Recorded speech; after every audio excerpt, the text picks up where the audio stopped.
radio that makes you happy.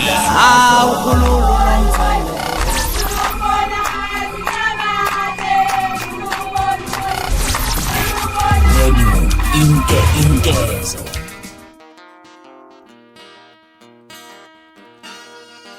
Anje bemede liqhubha kule yanto. Ubaleke la. Ngomele ishaya ikhahlele le yanto. Akunayo uyangicasula nje nayo lo.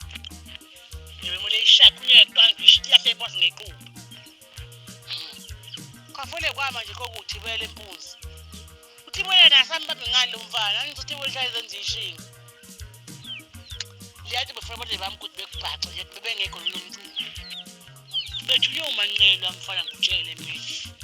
Hayi bafethu engiyathemba lapha nezizwela ke lapha amazwi kawelile intokazi yakamchunu lapha ndichaza ngodaba ekade sikhuluma ngalo lapha lwenzeke ngosuku lwangesonto lapha neGookstad ngathi uKhuzani ePhefoma lapha neqonyela enye yezinsizwa lapha nishuku umnamathela ke mhlambe ikhombisa lapha ninjabulo weleke uchaza khona ukuthi lensizwa bekade ithunywe umanqele lapha nanokuthi ke uthibela bavele bazithulela nje bangenza lutho kodwa ngokuhambe ke ngithema ngibuka le video kushesha ngelela amaphoyisa bese ngeke isidinga impela sokuthi uthibela lapha akhombise ukungenelela wona ke mhlambe kuthini kwakuphawula ngalolu daba ake siphinde futhi sihlala lapha na comment section kungixoxele kabanzi ukuthi wena uthini lwakhuvo ngalolu daba mina ke ngilasibona amagumede sengiphuma kanjena kodwa ke ngiyabuya futhi ku video elandelayo ngesikhathi esilandelayo kwakho nje ukusubscribe nibe nosuku lomnandi ngithanda kakhulu.